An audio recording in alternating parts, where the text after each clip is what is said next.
supuestos de género y vida reproductiva, maternidad, paternidad, crianza y cuidado, las desigualdades de género y participación política en el campo religioso y los feminismos y participación política de las mujeres.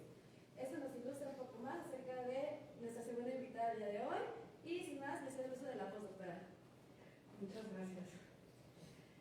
Bueno, antes que nada agradezco muchísimo la invitación para estar aquí el día de hoy con ustedes. Muchas gracias a la doctora Adri, a la licenciada Lidia, que coordinaron todo esto. La verdad es que hablábamos hace un rato de que era una invitación muy bonita, porque venimos de campos distintos y es una riqueza siempre poder intercambiar opiniones, diálogos, reflexiones. Y ahora sumo al agradecimiento el haber podido escuchar a Ana Carolina, porque la verdad es que ha sido un gusto conocerte y escucharte hoy con este trabajo que estás haciendo. Entonces, bueno, ya el día de hoy yo he sido enriquecida por estas dos cosas y muchas gracias a las tres. Y bueno, pues me da muchísimo gusto estar aquí con ustedes para reflexionar acerca de la construcción social de la diferencia sexual, que es también el tema con el que me convocaron.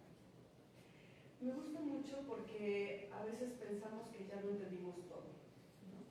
Pero no entendemos por qué no cambia, ¿no? Si ya tenemos tantas cosas, ¿por qué no cambian? ¿Cuáles son los mecanismos que permanecen y que subyacen y que no logramos romper? Cada vez hablamos más de género, de perspectiva de género, de desigualdad, y no entendemos por qué. Y ahora con la pregunta que hacían las compañeras allá atrás, a mí me resonaba mucho, ¿no? ¿Por qué parece que vamos como atrasados? ¿No? Porque hay algo que, aunque en todos los campos lo estamos mencionando, hay algo que no logra romper con las estructuras. Y que está en el plano de las representaciones, de lo simbólico y de las relaciones humanas.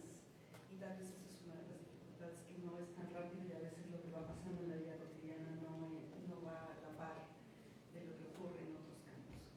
Entonces, bueno, reflexionar acerca de cómo se ha construido socialmente la diferencia sexual y las implicaciones que tiene esto en la vida y en la historia de muchas mujeres y muchos hombres es un tema muy amplio, pero también es un tema de absoluta vigencia. Es decir, no podemos pensar que ya le dimos vuelta a la página y estamos en otro mundo, porque la realidad nos devuelve que no es así. Gracias a las luchas de las mujeres y del movimiento feminista, porque no todas las mujeres en las luchas se han considerado feministas en todos los momentos, ha sido posible avanzar hacia el reconocimiento de derechos fundamentales para nosotras. Reconocernos como ciudadanas, y ahora lo escuchábamos con Ana Carolina, ha requerido de un arduo trabajo. Sin embargo, desafortunadamente no podemos hablar de que el trabajo por cambiar y transformar las estructuras bajo las cuales estamos organizadas, haya llegado a su fin. Pues si bien muchos de nuestros derechos han sido reconocidos, no podemos decir que hemos logrado una igualdad en cuanto a su ejercicio y en cuanto a su garantía, ¿no? Que aquí es un aspecto muy importante en relación con el derecho, pero también con otras áreas. Como ustedes escucharon ahorita con la presentación de Lidia, yo me dedico al estudio del trabajo de cuidados y a las relaciones de género y participación política de las mujeres en el campo religioso. Así que muchos de los referentes que yo voy a usar el día de hoy tienen que ver con eso, con esta línea de investigación, ¿no? Y por supuesto desde las ciencias sociales, ¿no? Entonces esa es la mirada que yo hoy les puedo compartir, y para mí va a ser muy rico que después ustedes me compartan desde su campo qué es lo que piensan al respecto. Bueno, no, todavía, yo antes todavía. Ahí. Bueno. En nuestras sociedades, también voy a ir leyendo un poco estas reflexiones para no perderme con el tiempo y ya podemos ir conversando después. En nuestras sociedades sigue prevaleciendo una serie de supuestos en los que subyace una explicación esencialista de la diferencia sexual. A partir de esta diferencia sexual se han construido una serie de representaciones acerca de lo que somos, del tipo de tareas que podemos llevar a cabo, de las formas de relacionarnos y, por supuesto, de la manera de ejercer la ciudadanía. Esto parece entrar en una contradicción, pensando en una ciudadanía universal y reconocida, pero resulta que no la ejercemos de la misma manera, ¿no? Y la realidad nos lo devuelve todos los mujeres que viven en distintos lugares del mundo y nuestro país no es la excepción, hemos tenido que seguir insistiendo en la necesidad de avanzar hacia una verdadera igualdad y todavía no la logramos. Y aquí es importante aclarar que se trata de una igualdad que reconoce la diferencia, no en el malentendido de la igualdad como contraria a la diferencia, sino porque lo contrario de la igualdad es la desigualdad, ¿no? Entonces, tenemos que avanzar todavía en la igualdad. Entonces, partimos de esta imperiosa necesidad de reconocer la igualdad como un derecho universal fundamental, pero para que pueda ser ejercido plenamente requiere de la construcción e implementación de condiciones que la hagan posible. Y es ahí donde tenemos un gran fallo, ¿no? Sí tenemos este reconocimiento, pero no hemos logrado crear estas condiciones para hacer posible esto. Entonces, bueno, hoy vamos a reflexionar un poco acerca de eso en esta revisión que yo les propongo. Decía hace un momento que nuestra sociedad sigue prevaleciendo una serie de supuestos en los que subyace una explicación esencialista basada en la diferencia sexual. Y entonces cabe hacernos la pregunta, ¿sí? Gracias, acerca de dónde se encuentran los orígenes de la desigualdad entre mujeres y hombres y por qué no hemos podido transformarlos de manera radical, ¿no? Tenemos fuertes narrativas y cambios, pero no logramos todavía trastocar el orden de género. A través del movimiento feminista, por favor, y posteriormente con la teoría feminista, como este corpus de conocimiento, las mujeres han tenido como uno de sus objetivos develar los orígenes y las causas bajo las cuales se produce y se justifica esta desigualdad, sin atribuirlo a un determinismo biológico que naturaliza la injusticia. Y también de dar cuenta acerca de la manera en la que se da la reproducción y el reforzamiento de esto en nuestras sociedades. Esa ha sido una tarea fundamental. Descubrir cuáles son estas causas, ¿no? Porque de otra manera entonces se justificaría esta desigualdad y cómo se mantienen y sostienen en nuestras sociedades. Muchas disciplinas que componen el saber científico han considerado la diferencia sexual como algo dado, y para eso basta revisar a todos nuestros grandes teóricos. Algo que no requiere ser cuestionado y que resulta suficiente y conveniente, claro, para mantener un orden social en el que la desigualdad aparece como una consecuencia natural, complementaria y hasta inamovible. Y eso es importante porque si nosotros revisamos en todos nuestros campos, eso es lo que nunca se ha cuestionado. Grandes teóricos de la sociología construyeron estas teorías para explicar la organización, el sistema, pero nadie cuestionó cuál era el lugar de las mujeres y por qué es humano natural, ¿no? Y esto nos pasa constantemente y eso es uno de los aspectos que hay que realizar. Es decir, hay que preguntarnos por qué a nadie le sorprendió esa parte. Porque si crearon tantas teorías tan importantes para explicar la organización y cómo funciona nuestro mundo, por qué esa parte se les pasó. En nuestro campo esto podemos observarlo, decía yo ahora, en grandes teóricos, quienes entre sus aportes nunca consideraron la situación y la condición de las mujeres como algo que debía de ser estudiado y problematizado, y que por el contrario terminaron justificando la desigualdad como parte de un hecho natural, contribuyendo así también a una mirada sesgada de la ciencia. Dice María Mies que un primer obstáculo enraizado en nuestra cultura en relación con la opresión y la explotación de las mujeres es la idea de que nuestra anatomía es nuestro destino. ¿No? Ahí está uno de estos supuestos que todavía están en el fondo. Podemos estar hablando de derechos, pero en el fondo seguimos partiendo de ese punto. Es decir, aquí podemos pensar como en muchas de las características, en cómo muchas de las características que consideramos masculinas o femeninas las asociamos a un tipo de comportamiento natural que se nos sigue mostrando como un destino.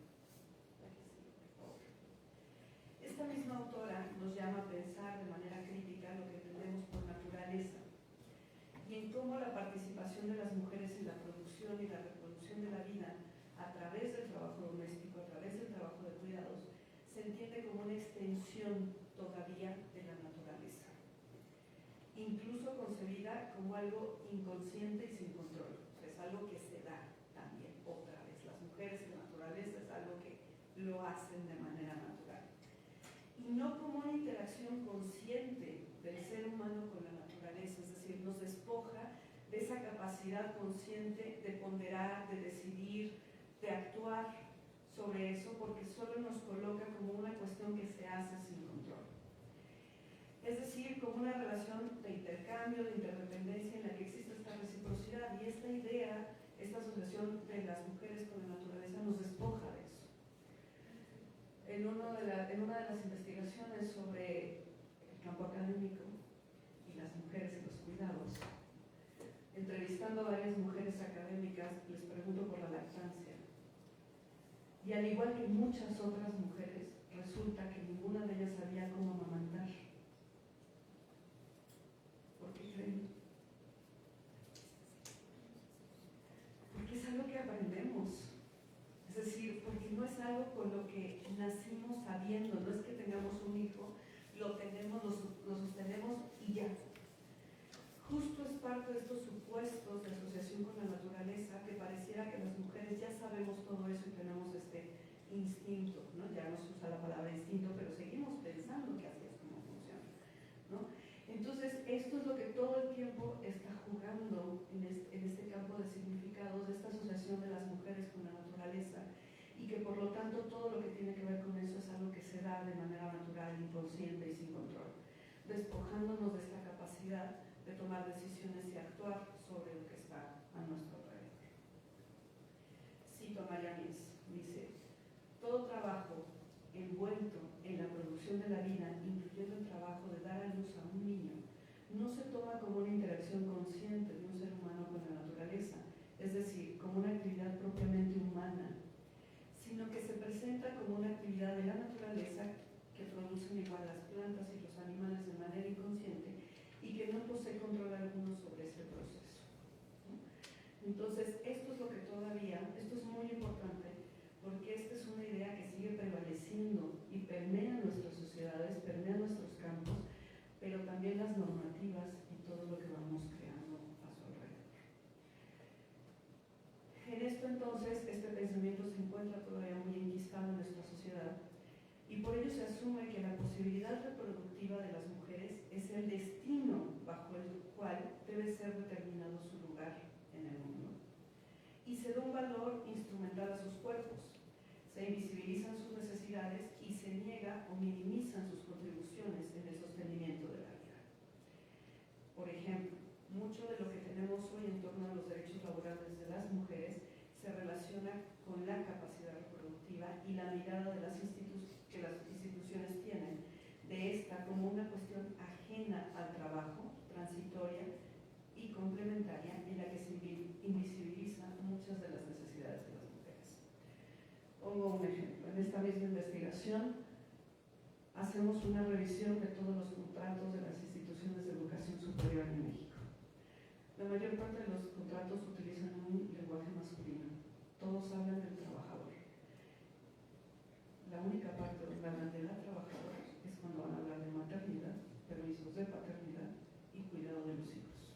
Es decir, nuestros contratos laborales en el campo del trabajo sigue permeando una idea acerca de las mujeres asociadas con la naturaleza y la reproducción, que impide considerar otro tipo de derechos para las mujeres que no estén relacionados con los trabajos de cuidado, pero que también en automático vuelven a separar estas esferas para decir que el trabajador no necesita eso y que con las mujeres se va a hacer una concesión con estos derechos debido a su capacidad reproductiva.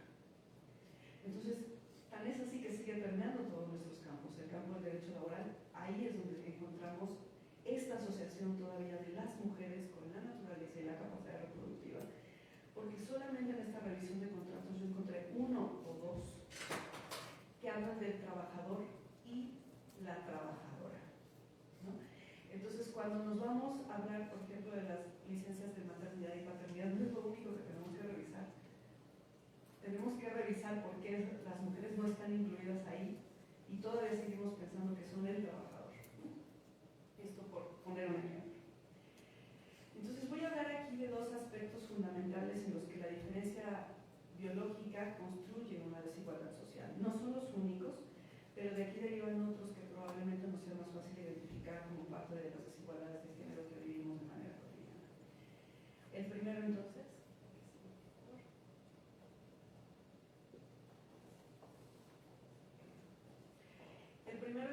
es que la asociación de las mujeres con la naturaleza deriva del supuesto acerca de que todo lo que ellas hacen es natural, ¿no? Y aquí está la de la lactancia.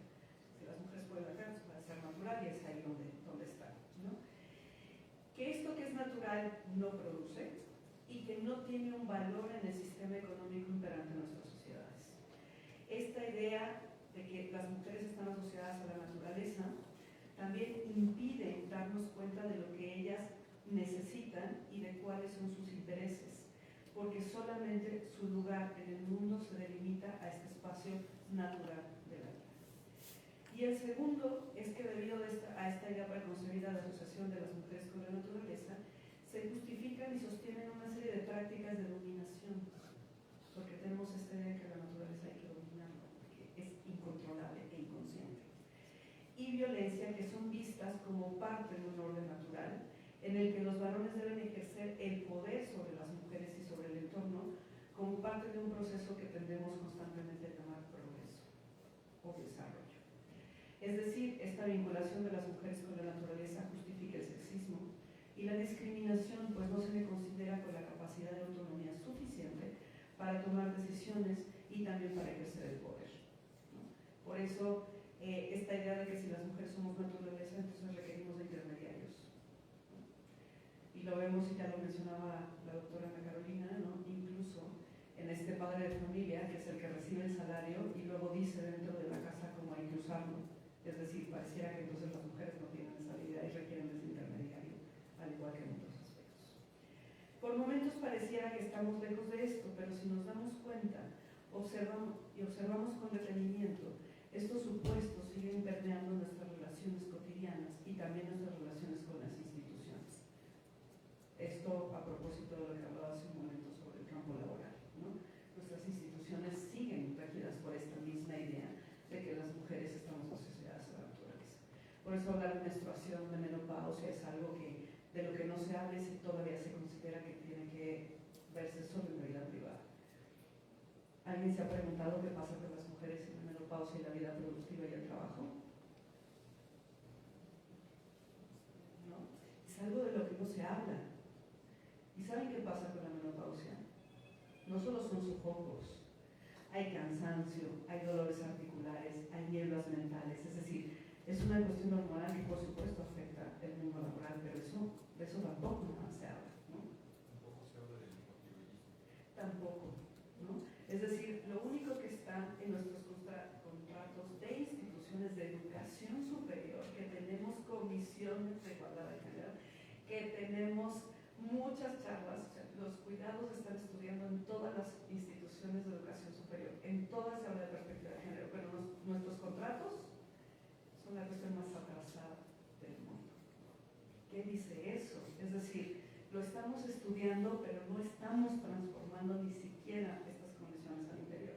No se habla de la salud, no se habla del autocuidado, seguimos con esta idea del autocuidado en una mirada muy mercantilista, ¿no? Usted coma bien, duerma bien, no sé si. El autocuidado es una cuestión de recursos. Usted se ve muy bien por fuera, entonces Claro. está echando flojera. Claro.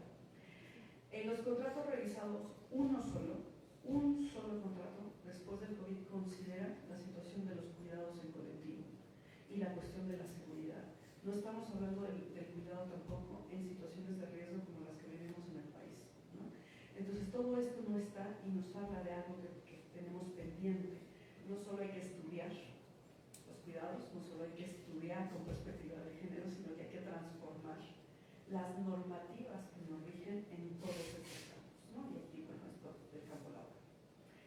Las construcciones de género impactan directamente en nuestras formas de vida y la relación y en la manera en cómo nuestros derechos son reconocidos parcial o plenamente. Y ahí está, ¿no? Es decir, se nos reconoce el derecho como trabajadoras, pero resulta que no estamos mencionadas en ningún lado de ese contrato, más que cuando se trata de la licencia de maternidad, ¿no? Aquí les pongo un ejemplo. Se considera una licencia por maternidad, pero ¿qué pasa si el producto muere antes o hay muerte al nacer? ¿Qué pasa con esa trabajadora?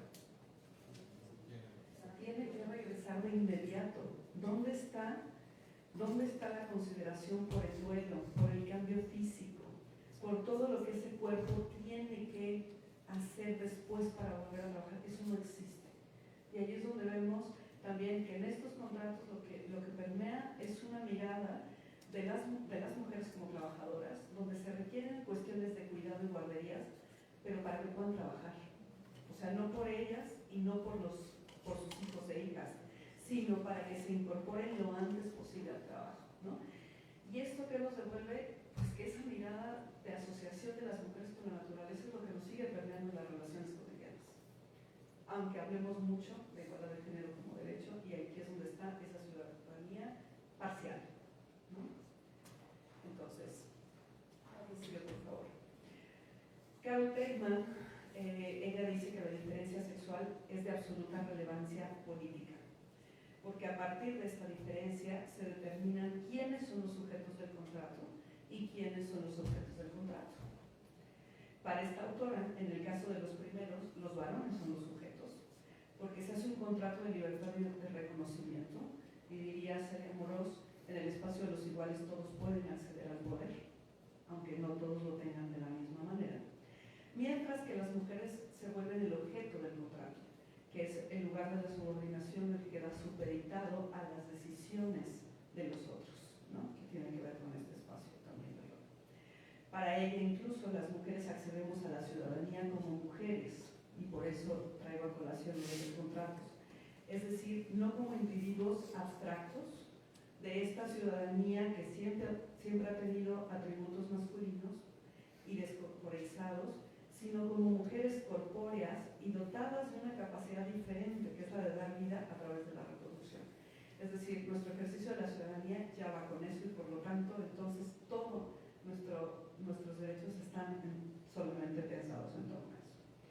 Entonces, nos coloca nuevamente frente a la idea de que la diferencia sexual es determinante de nuestro lugar en el mundo, y con ello se construye también un lugar social diferenciado, que no todas y todos, porque no todas y todos accedemos y ejercemos la ciudadanía de la misma manera. Y la igualdad entonces no puede ser compatible con la opresión. Por eso es que esa ciudadanía no es plena.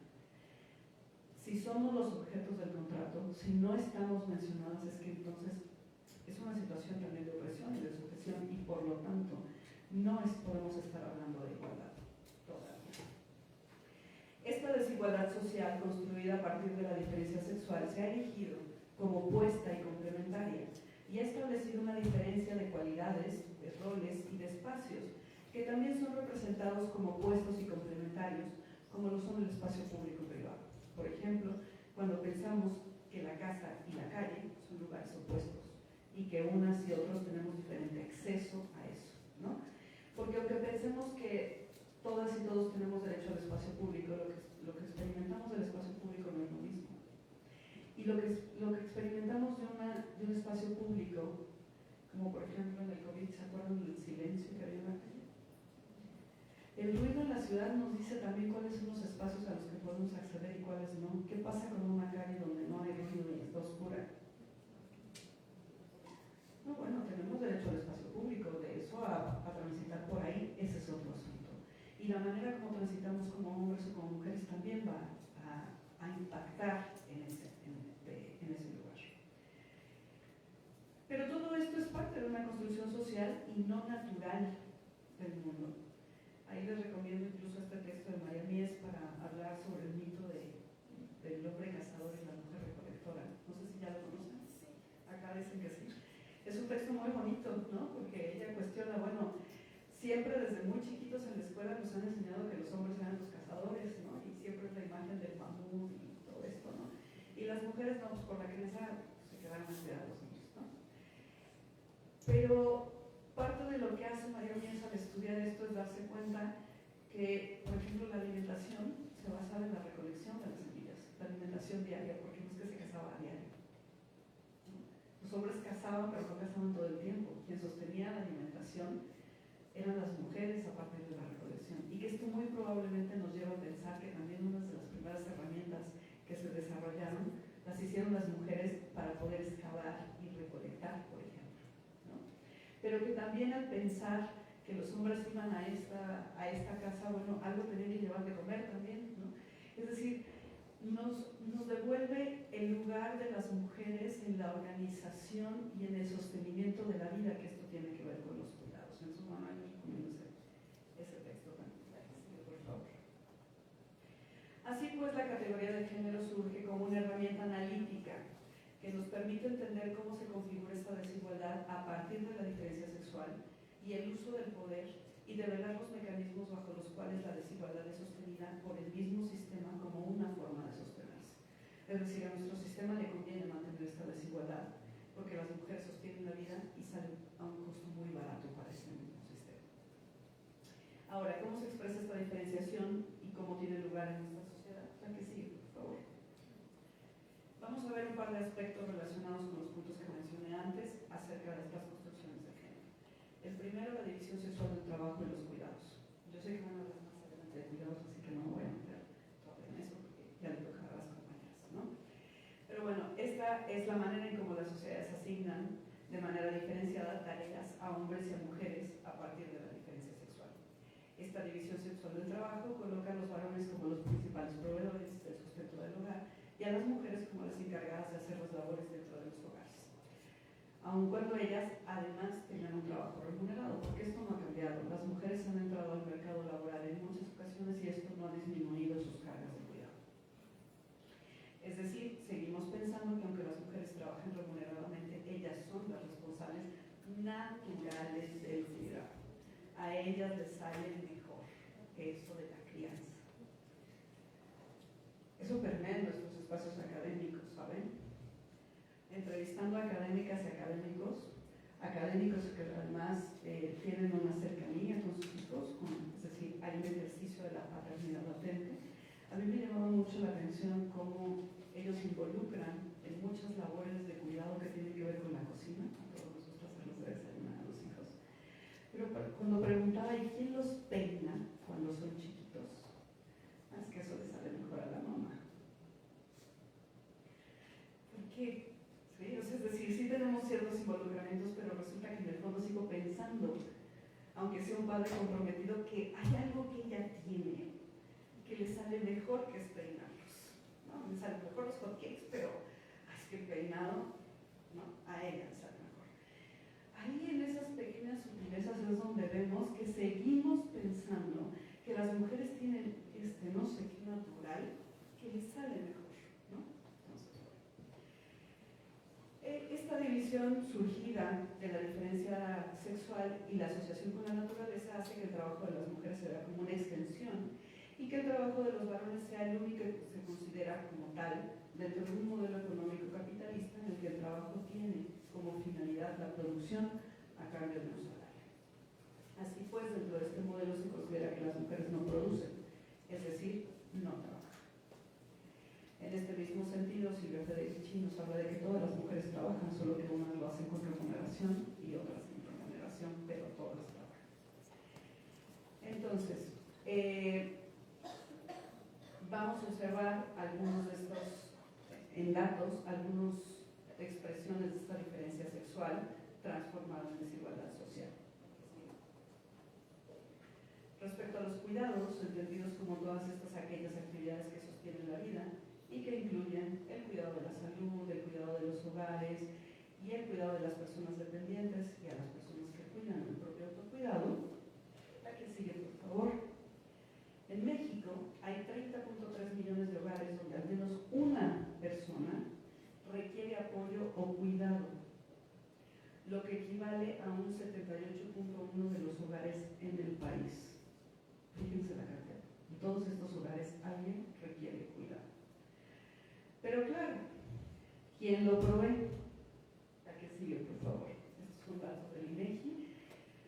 Bueno, pues de acuerdo al ENACIC del 22, la población que brindó cuidado dentro de los hogares, el 75% corresponde a las mujeres y el 24% a los varones.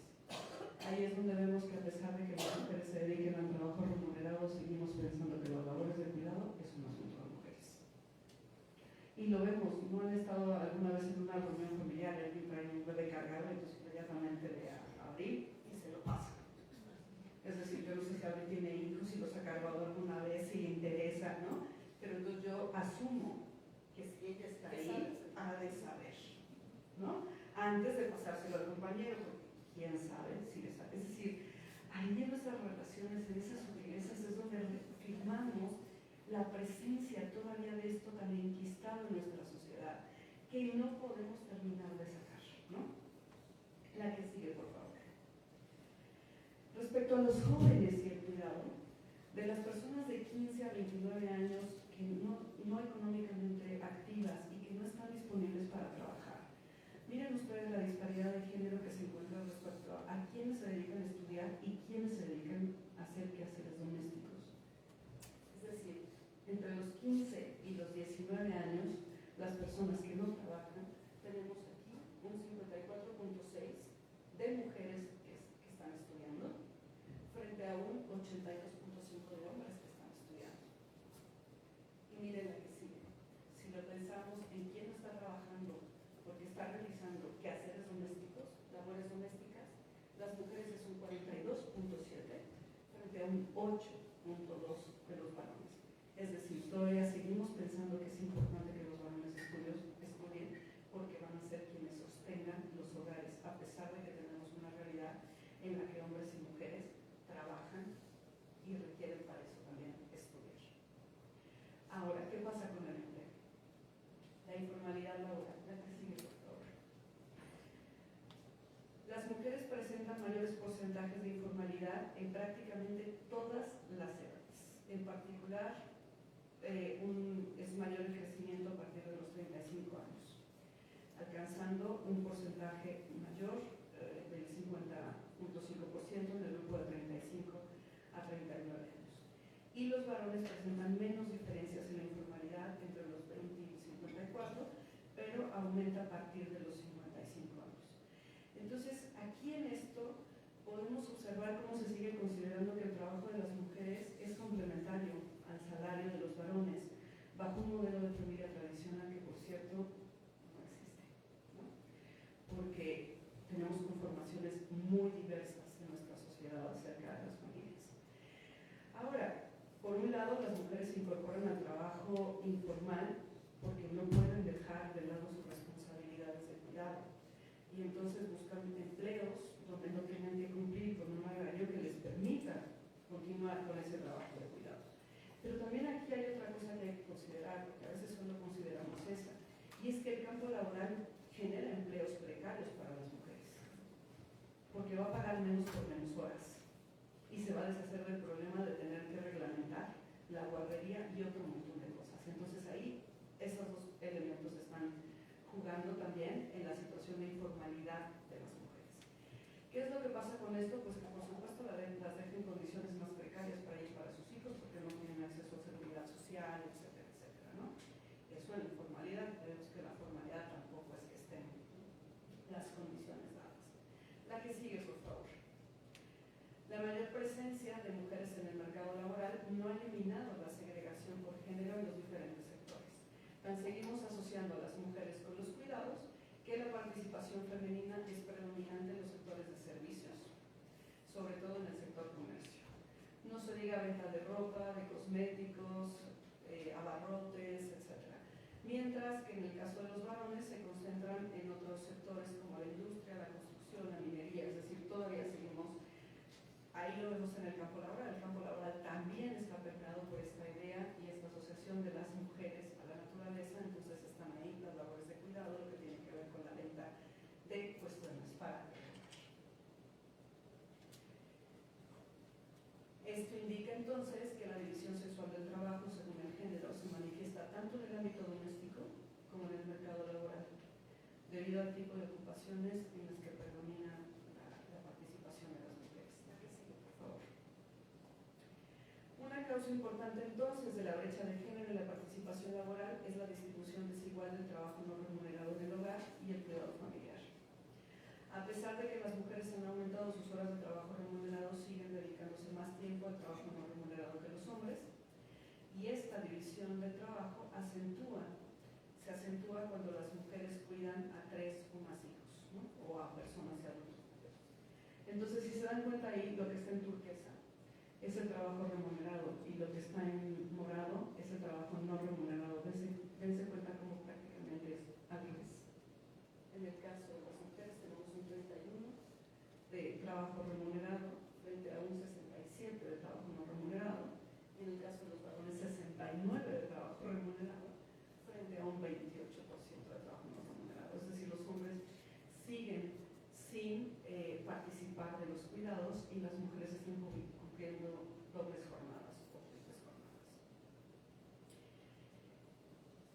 Entonces, si se dan cuenta, nuestra sociedad sigue estableciendo una diferencia en cuanto al tipo de actividades y el lugar en el que se desarrollan a partir de la diferencia sexual. No hemos podido romper con esto. Que asocia a las mujeres a la reproducción y justifica la desigualdad en el acceso a derechos fundamentales como una consecuencia de esta diferenciación. Muchos de los servicios que se brindan a las mujeres para el cuidado están orientados a la incorporación al trabajo remunerado, pero esto no ha derivado de manera significativa en un reparto de tareas distinto o en una corresponsabilidad ni dentro de los hogares ni con las instituciones. Ahora, ¿qué pasa con la violencia? Yo hablaba de esta idea del dominio de la naturaleza y entonces son los varones los que tienen que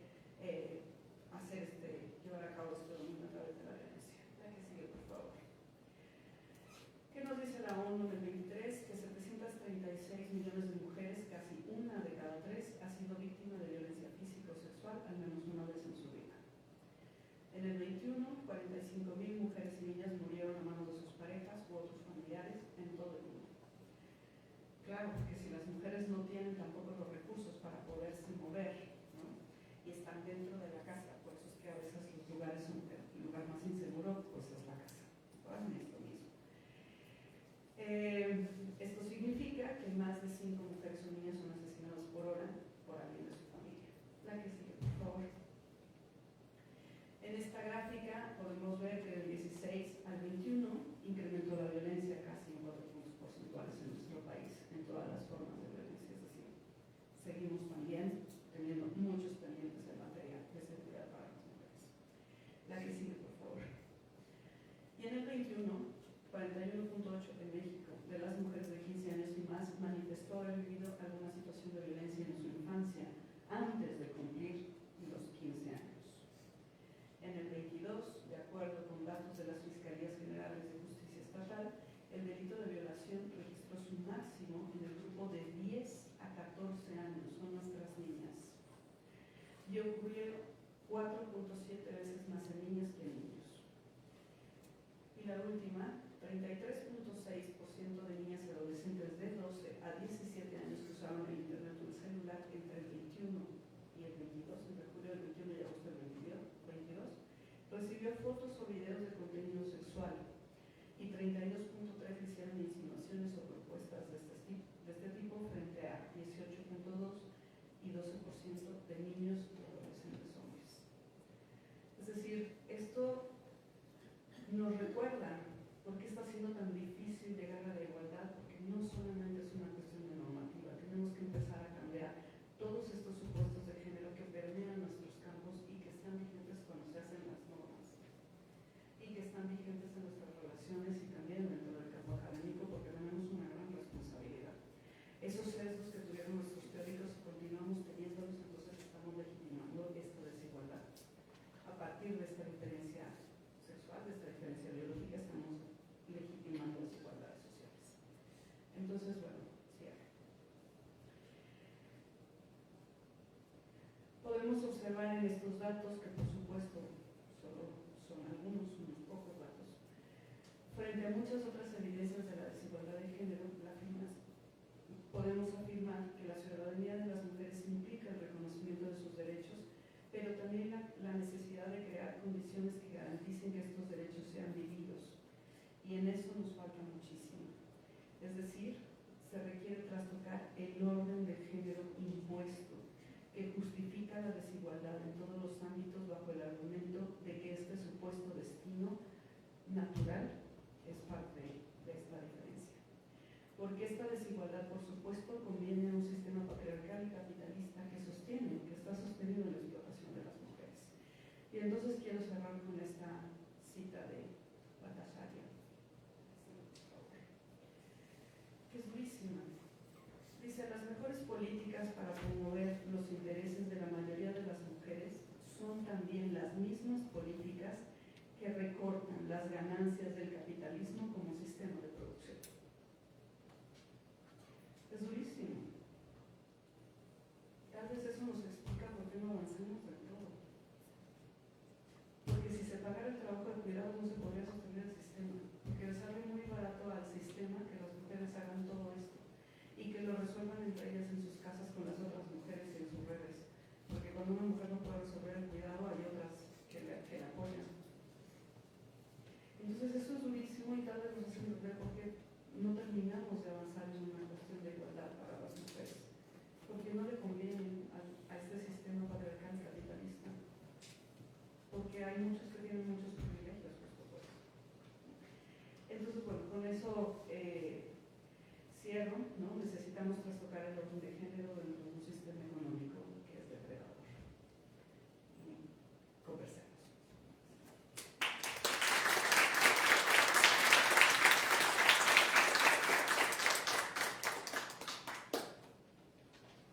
Bueno, primero que nada, muchísimas gracias a la doctora Sandra por la explicación que nos dio, muy ilustrativa. Y en ese sentido quisiera nuevamente abrir el micrófono por si alguna o alguno de ustedes tiene alguna duda que realizar a la doctora.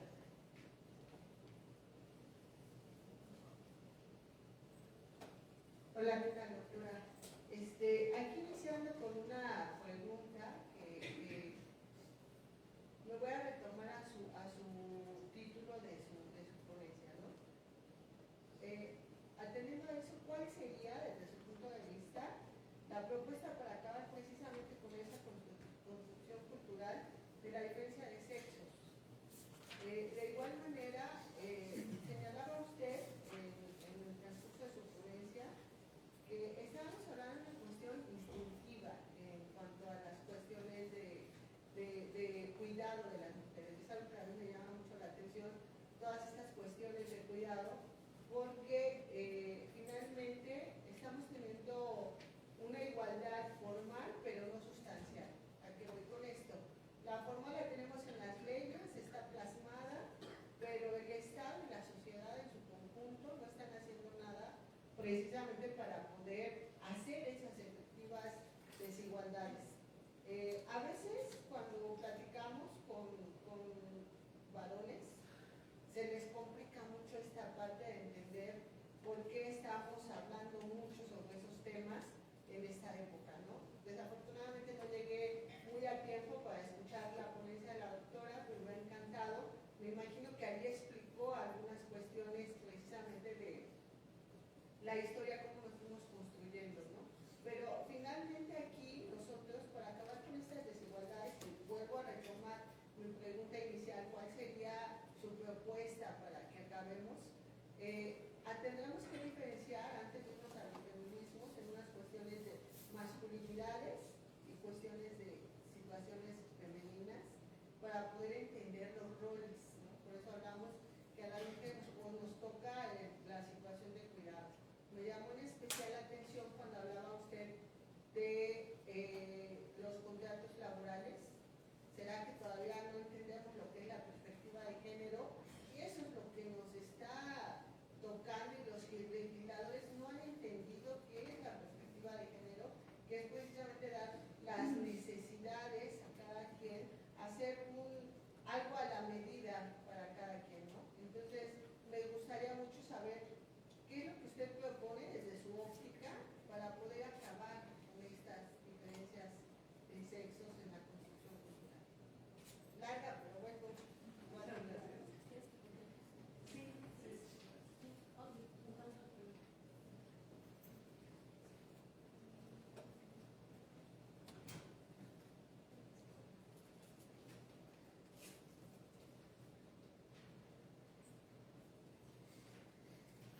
Buenas tardes, doctora. Primero decirle que me encantó su ponencia y me pareció fantástico el cierre porque ve la solución al problema de cuidados específicamente, al patriarcado en general, vincula esta solución a un problema anticapitalista quizás, ¿no? Al nombrar directamente al capitalismo como responsable del mantenimiento de este orden patriarcal. Bueno, mi pregunta va vinculada un poco a lo que comentó sobre María Mies, que es una autora que a mí también me encanta. Hace ya algunos años que leí algunos capítulos del libro de Patriarcado y Acumulación a escala mundial, y pues justamente Mies habla de que patriarcado está vinculado a la dominación de la naturaleza, como ya usted nos explicó, y pues precisamente al vincular la naturaleza con la mujer, pues se justifica esa dominación masculina. Y también lo asocia con las sociedades productivistas. En este sentido, preguntarle cómo debe ser o cómo será una sociedad no patriarcal, y si el patriarcado pues tiene que ver con estas sociedades productivistas, cómo sería, pues, así forzosamente una sociedad no patriarcal, también una sociedad antiproductivista. ¿Y cuál sería, bueno, ya son muchas preguntas, ya lo sé, cuál debe ser la relación con la naturaleza en una sociedad antipatriarcal?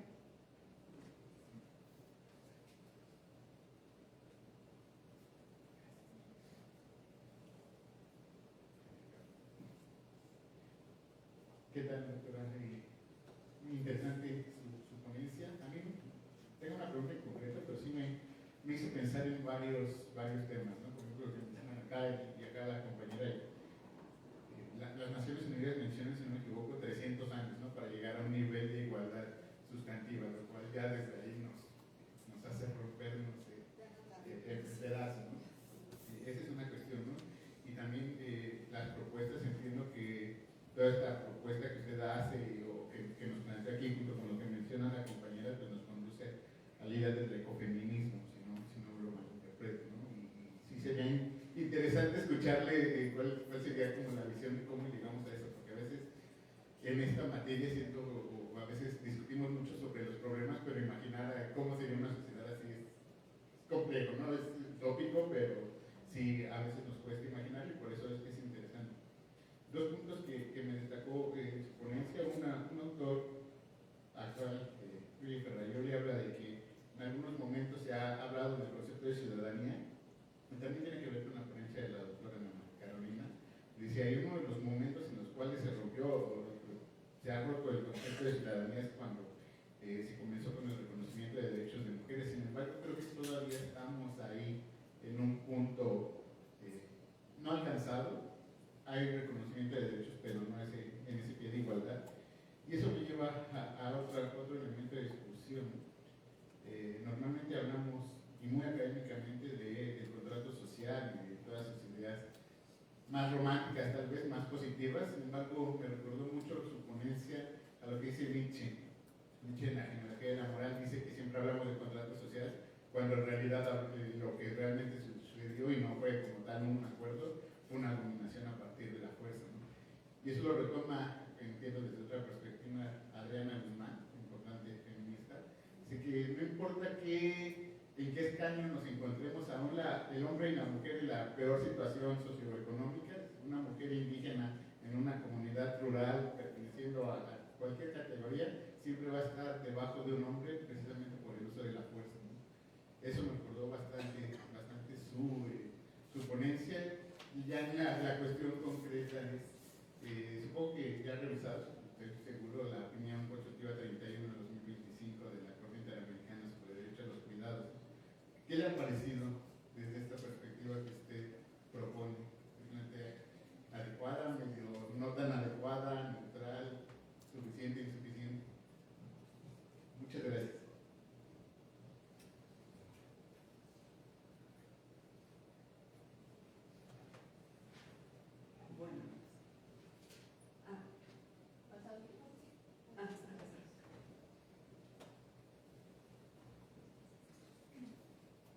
Buenas tardes. Primero que nada, muchas gracias por esta plática tan interesante, tan interesante y tan buena, ¿no? Mi pregunta va retomando la primera pregunta de la compañera, en donde preguntaba sobre qué estrategias propone o cree que podrían funcionar para combatir este problema de la doble jornada laboral. Y recordé que en una parte de la ponencia mencionaba que el cambio no se basa en lo normativo, pero creo que sí es un gran paso y es una gran ayuda. Y luego, por ejemplo, cuando se intentó lograr esta paridad en el acceso de las mujeres al trabajo, que la parte legislativa sí ayudó un montón, y lo digo como una persona externa a la facultad facultad, porque no vengo de acá, ¿no? Entonces, ¿en qué medida cree que una legislación podría ayudar a tratar de regular la forma tan desigual en la que se manejan las labores domésticas, aún teniendo tanto hombres y mujeres la parte del trabajo remunerado? Porque es algo que sucede dentro de los hogares. ¿De qué forma se podría regular eso? Y ya, gracias. Muchas gracias. Muchas gracias a todas y todos por las preguntas. De una vez les digo que no tengo todas las respuestas. Porque claro, estamos hablando de un sistema. No hay una única respuesta para transformar eso. Y eso nos remite al desafío de pensarlo también en diferentes niveles. Las acciones, las estrategias tienen que ir en diferentes niveles, ¿no? Y también tienen que, en esos niveles se tienen que participar desde diferentes campos. Yo voy a retomar algo aquí al final. Es tan importante la legislación como el cambio relacional. Las dos cosas son fundamentales. El problema es que eso no siempre va a la par, ¿no? Y que aquí cabe algo importante que hay que preguntarnos, que es a quién conviene que las cosas se mantengan de la misma manera o que las negociaciones sean tan tibias o tan neutras a veces, ¿no? Entonces, bueno, voy a responder algunas cosas, pero insisto, no tengo todas las respuestas, ¿no? Porque además cada una de las cosas que ustedes plantean es justo lo que estamos buscando estudiar, investigar y encontrar las rutas, ¿no? Porque no hay una sola ruta para todas ellas, ¿no? No podemos en ningún momento desestimar lo que hemos logrado. Yo creo que es fundamental lo que hemos logrado, incluso en materia de cuidados, por supuesto que sí. Lo que ocurre es que no es suficiente, ¿no? Y eso nos tiene que hacer preguntarnos entonces qué más falta o qué parte del proceso tenemos que evaluar también de manera distinta. Entonces creo que dentro de las propuestas para acabar, creo que tenemos que pensar eso, que hay diferentes niveles de acción. Unos en el espacio de la política pública, que es necesario, ¿no? Que es necesario construir, con perspectiva de género, pero claro, aquí entramos en y ya lo apuntaba la compañera al inicio, parece que por mucho que hablemos de perspectiva de género, todavía no terminamos de entender qué es lo que es perspectiva de género, ¿no? Y la perspectiva de género y el feminismo van a, una de las cosas que no podemos perder es que tienen que hacer un análisis sobre las relaciones de poder. Y eso nos va a incomodar. Y si no nos está incomodando es que no necesariamente es perspectiva de género. Eso también es importante decirlo. Pongo un ejemplo. Espero no perderme en todo esto porque son muchas cosas y que tienen que ver con los cuidados, pero apunto a esto de la política pública. Cuando fue todo este proceso de las candidaturas por la Ciudad de México, todos los candidatos y candidatas hablaron del sistema de cuidados. Todos y todas prometían el sistema de cuidados. Lo que tienen los sistemas de cuidados son cosas muy diversas.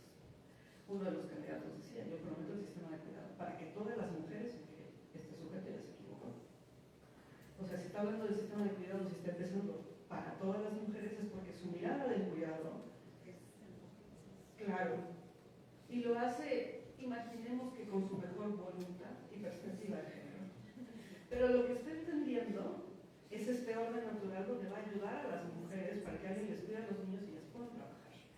Entonces tenemos que incidir en la política pública, pero no en una política pública que se quede a ese nivel de ocupar la perspectiva de género como parte de una narrativa políticamente correcta.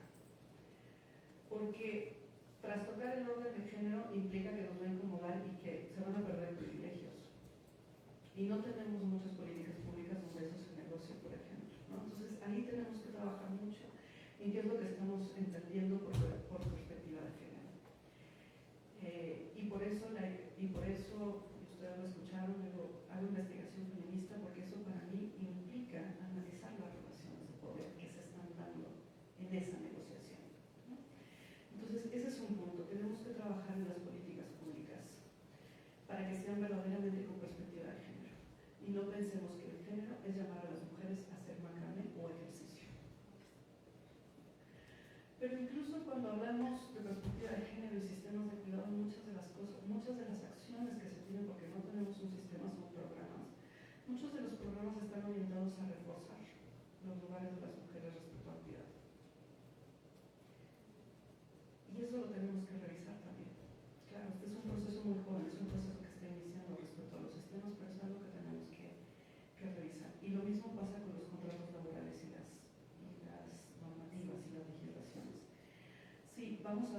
derechos de paternidad, pero ¿qué más? Porque, por supuesto, como dicen muchas compañeras, bueno, se les van a dar 15 días a los varones, pero eso no garantiza que van a estar. No. Pero si no se les dan, pues entonces tampoco tenemos por dónde empezar. Es decir, las cosas van a la par, ¿no? Cuando se le pregunta a las mujeres si sus parejas tomaron los días de paternidad, una respuesta muy común es no, él no los tomó porque para él era más difícil. Es que a él sí le iban a descontar. Es que su jefa es muy difícil y no le dio permiso. Eso nos dice que tenemos que trabajar en los dos sentidos, ¿no? Tanto en esto de la política pública, tanto en el cambio de las legislaciones laborales, esto tiene que estar inserto en nuestros sindicatos, que además, bueno, ese es otro tema. En los sindicatos no hay negociaciones con perspectiva de género. Cuando se hacen las negociaciones sobre salarios y condiciones laborales, no hay perspectiva de género. Eso no está entrando en ninguna de las negociaciones. Y tenemos que preguntarnos por qué no está. Y por qué además nos está pareciendo normal que no esté. Entonces, todo esto que yo menciono es justo porque no tengo la respuesta a cuál es la propuesta. Porque yo creo que lo que tenemos que hacer es sumar todo eso. Es decir, tenemos que trastocar la distribución de las responsabilidades de cuidado en la casa, pero también en los espacios laborales. Y eso tiene que quedar escrito también, porque todo eso en conjunto abona a ese cambio, ¿no? Entonces, tenemos muchas cosas que hacer en diferentes niveles, en el micro, en el meso, en el macro. En todos esos tenemos que hacer cosas para poder romper con eso. Muchas de las políticas que tenemos, de las políticas públicas, respecto a los cuidados, diría Karina Batani, tiene que ver con políticas de servicio y de transferencias monetarias, pero esas no trastocan el orden de género. Es decir, hay políticas de servicios, hay lavanderías, pero eso no hace que sean las mujeres las que gestionan el cuidado. Los cuidados directos, los indirectos y los de gestión, porque aunque ellas no fueran a la lavandería, van a ver quién se encarga de llevar eso a la lavandería, ¿no? Que generalmente es una mujer, ¿no?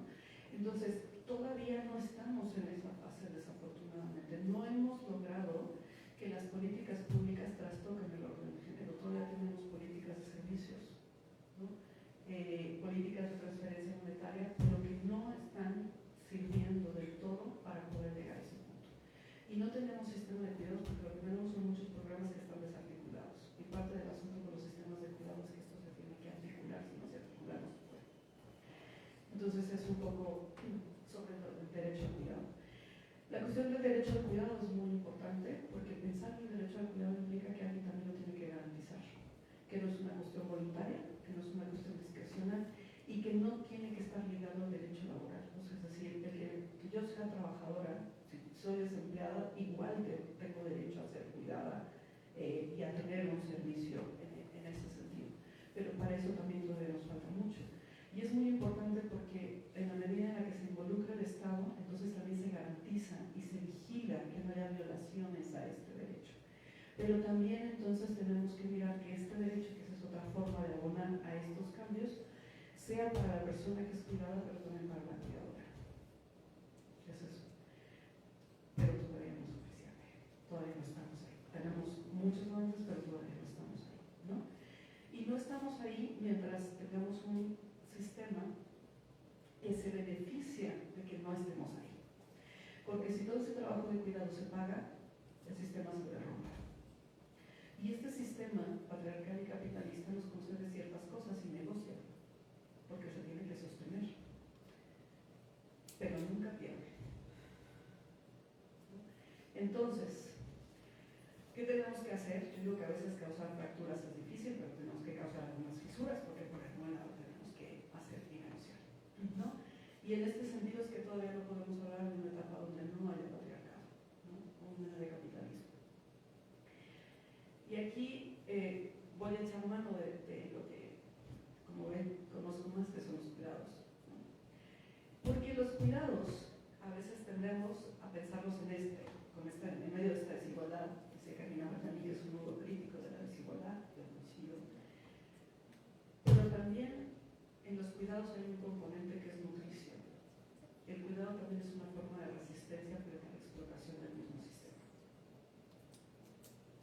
Y en el cuidado también hay una clave, ¿no? Nosotros podemos encontrar en muchas narraciones y entrevistas el cansancio de los cuidados y y la dicha del vínculo.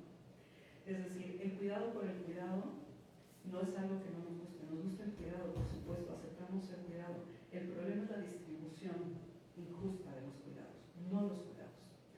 El cuidado es lo que nos regresa a esto que no se nos debe olvidar, que son las relaciones de interdependencia, de corresponsabilidad, las relaciones de creatividad, las relaciones con el entorno, donde entendemos que si no cuidamos el entorno y no nos cuidamos, perecemos todos, que es algo que nos dejó la pandemia. Entonces el cuidado también es un acto de resistencia frente a la explotación. Cuando yo me cuido, no solo soy la fuerza de trabajo y la persona que produce, soy la persona que se mira a sí misma y mira a los otros y recupera en ese cuidado las relaciones con los otros. Entonces ahí tenemos algo para romper o fracturar un poco, fisurar un poco este sistema que está depredando todo. No es suficiente, no es suficiente, porque para eso tenemos que reconocer que en el trabajo hay desgaste, no que es una cuestión amorosa. Porque no podemos hablar de cuidado cuando uno de los elementos de ese cuidado está explotado en la saturación y la sobredemanda de 2 y 3 jornadas laborales. Eso no es cuidado, es una explotación, ¿no? Y lo envolvemos en la cuestión del amor para no decir que es explotación. Pero lo que hay es un cuerpo desgastado y explotado todos los días con esta demanda, ¿no? de esta doble jornada, triple jornada. Entonces creo que tenemos que actuar en todos estos sentidos, ¿no? En el ámbito de la política pública, que tenemos que actuar en la casa, que tenemos que transformar estas relaciones y que también tenemos que empezar a dotar de contenido político una serie de conceptos que luego vaciamos de contenido, como la cuestión de, a veces cuando hablamos de derechos, ahora hay un debate muy grande, ¿no? Muchos varones sienten que se sienten agredidos, se sienten que han perdido derechos por hablar de los derechos de las mujeres. Y aquí tenemos que ser muy cuidadosos cuando utilizamos las palabras, porque la pregunta es cuáles son los derechos que perdieron los hombres. No han dejado de votar, no han dejado de ir a trabajar, no han dejado de salir. ¿Cuáles son los derechos que están perdiendo los hombres con el reconocimiento de los derechos de las mujeres? Están perdiendo privilegios. Privilegios que les habían dado, concedido. En el caso de las mujeres hemos luchado durante mucho tiempo para obtener cada uno de esos derechos. En el caso de los varones fueron dados. Y aquí tenemos una confusión cuando hablamos de derechos y privilegios. Y entonces cuando alguien dice que cuando llego ya no está la comida, no, eso no es un derecho, eso es un privilegio que tuvo por ser varón. Y que le va a costar trabajo, la corresponsabilidad le va a costar trabajo. Porque esto, justo como decía, y esto va a algo que también mencionaba la compañera, no se trata de cuestiones naturales, se trata de especializaciones de género. Si a mí desde los 5 años me dieron a cuidar a mi hermana, por supuesto que cuando yo tengo 20 sé hacer la comida, cambiar pañales y otro montón de cosas, pero eso es una especialización de género. Los varones pueden aprender todo eso, ser personas funcionales, por supuesto, pero eso implica que hay que ceder, eso implica que cuando lleguen no va a estar todo eso. Y esa es la diferencia entre derechos y privilegios. Y hay que tener cuidado cuando lo decimos, porque entonces, claro, hay esta falsa idea de que los varones están perdiendo derechos cuando no están perdiendo ningún derecho, porque no lo han. Nadie les ha quitado sus derechos. Lo que ocurre es que esto implica desafíos y se tienen que sumar. Y en esos desafíos también hay riqueza. Los varones que ejercen los cuidados también encuentran riqueza en esos vínculos nutricios, pero no han estado ahí. Eso es parte del trabajo que también tienen que hacer. Es muy claro, ¿verdad? Pero bueno. Bueno, pues buenas tardes a todos. Mi nombre es Lourdes Santa María y pues aquí soy profesora de la Facultad de Derecho. Las felicito porque toda su exposición nos lleva a la reflexión y sobre todo a nuestros alumnos. Es muy interesante todo lo que han dicho. Respecto de que el interés siempre de nuestros alumnos dice, bueno, ¿y cuál es la solución? ¿Cuál es esa luz que se puede ver en una distancia para solucionar tantas cosas? Y en este caso las desigualdades que ustedes han aquí comentado. Pues yo creo que la igualdad, y que ya ya también por ahí lo dijeron ustedes, es un derecho humano. Y entonces debe de la igualdad subir a ese peldaño de ser un derecho humano. Porque esto nos lleva al camino de la constitucionalidad. Entonces, todo lo que ustedes han expuesto de esas desigualdades en el trabajo, en el cuidado, que no solamente el cuidado debe de verse desde el punto de vista cuando estemos pues con salud, que tenemos que tiene que haber una cooperación social, ¿no? En esas relaciones sociales entre unos y otros, sino también los cuidados paliativos cuando la persona está enferma. Entonces, todo eso que ustedes ahorita expusieron que son problemáticas, pues se debe llevar al nivel constitucional. Porque ustedes decían la normatividad, la legalidad, pues esa legalidad, esa normatividad que asegure toda esa igualdad es lo constitucional. Porque de lo constitucional, de esa legalidad fundamental, sale todo y debe de salir las soluciones a las cuestiones que ustedes señalaron también de políticas, al capitalismo que a veces pues destruye, ¿sí? Pero que sin embargo necesitamos del capital porque es con lo que se desarrollan y progresan las naciones, ¿sí? El país. ¿Qué haríamos sin un recurso económico? Entonces, no podemos desprendernos de la cuestión de lo lucrativo, ¿sí? De lo especulativo, que es la cuestión económica y que con eso lleva pues el capitalismo, ¿no? Y que de ahí saben que viene siendo la vida material de un país, como tiene también el país, y que usted nombró también el Estado, ¿sí? El Estado tiene esos dos vertientes, lo material, que es el capital, los recursos naturales, la materia prima, la producción, y de ahí salen teorías, hasta filosóficas. Y luego tenemos la otra vida intelectual del Estado, que ahí está la historia, las filosofías, la economía, la política, ¿sí? Entonces, pero la guía es la norma constitucional, ¿sí? Entonces, usted nombró el Estado, y muy bien, porque el Estado es el que tiene el deber de darnos, aunque parezca romántico, la felicidad. Tiene que dar la felicidad a su sociedad. Y usted nombró muy bien los cuidados, ¿sí?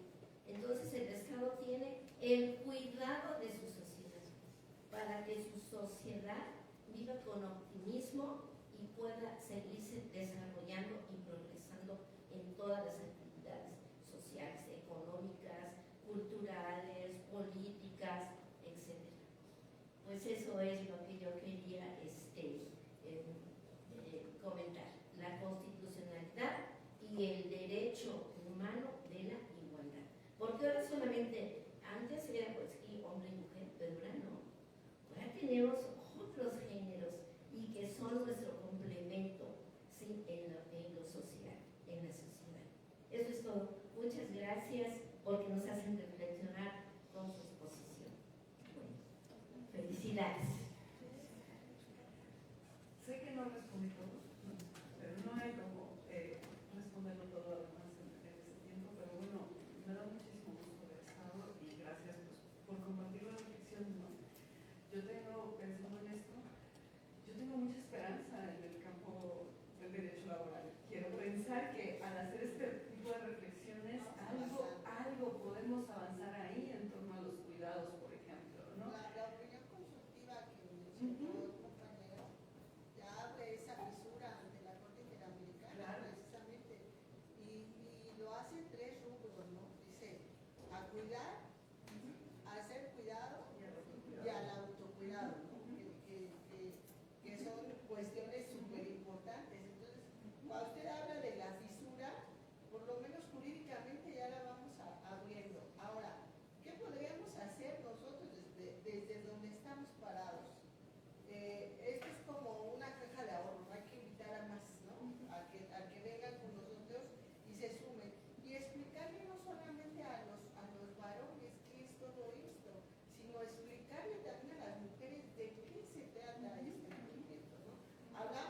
lo que el legislador quiso decir, pues ahí ya nos quedamos en la interpretación.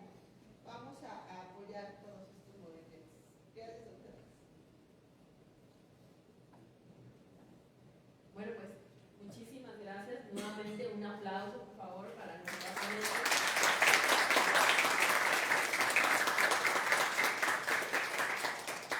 Muchísimas gracias nuevamente a Sandra Villalobos, así como también a la doctora Ana Carolina. La verdad es que yo al menos he tenido digamos, la oportunidad tanto de ver sus currículums como también ustedes lo han escuchado y de poderlas escuchar el día de hoy. Estoy muy contenta porque la verdad es que he tomado bastantes apuntes, ¿no? He tomado bastantes apuntes y siempre tenemos oportunidad de seguir aprendiendo, de seguir reflexionando y de seguir reestructurando un poco a través de todos estos atravesamientos que además nos brinda las diferentes disciplinas. De verdad, muchísimas gracias a ambas. Ha sido un gran honor, un gran placer. Espero que en algún momento nos puedan seguir acompañando y poder colaborar conjuntamente, que yo creo que es una de las grandes bondades de tener esta gran universidad, esta universidad tan rica, en donde encuentras una variedad de posturas, pero también una riqueza intelectual que no tiene, de verdad, no debemos de desperdiciarla, y es un gran privilegio el estar aquí en las aulas, y siempre lo digo, lo voy a reiterar porque creo que es importante, y yo creo que es un privilegio para todas y todos nosotros el poder estar reflexionando en este momento y dedicar 2 horas de nuestra vida a hablar acerca de género, mientras hay una cantidad enorme de personas que se dedican de manera no remunerada, y algunas también evidentemente remuneradas, tanto a labores de cuidado, a labores de crianza, a labores de gestación, entre muchas otras cosas, que no tienen la oportunidad de hacer este tipo de reflexiones como lo estamos haciendo nosotras y nosotros, ¿no?, en este momento, pero que sea en la academia y que nos demos este espacio para poderlo realizar es muy satisfactorio y muy rico para nuestra propia formación. Muchísimas gracias nuevamente a todas y todos ustedes. Les recuerdo únicamente que nos vemos todos los martes de 1 a 3 de la tarde de este mes al menos, y esperemos hacer muchas actividades más en lo que viene, de 1 a 3 de la tarde. Nuestras siguientes ponentes, no sé si tengas el dato, Yuri, ¿sí? Nuestras siguientes ponentes van a tener unos temas también bastante interesantes, ojalá que nos puedan acompañar. Acuérdense que la constancia con el 90% de las asistencias las podemos emitir, y bueno, pues estamos muy contentas de poder tener la satisfacción de su compañía. ¿Quieres mencionar acerca de la...? Sí, adelante. Y bueno, en atención también a lo que nos comentaron el día de hoy, se quedaron con más curiosidades y preguntas al respecto. Precisamente nuestra siguiente fecha, que es el siguiente martes 10 de marzo, también de la 3 en este mismo auditorio, lleva por tema principal la participación del derecho en las desigualdades, donde justamente uno de los temas a tratar específicamente será el sistema de crianza y de cuidados, y nuestro otro tema a tratar será otras formas de violencias institucionalizadas. Entonces, si se quedaron con más intriga, los invito y las invito a que nos acompañen el siguiente martes en este mismo auditorio.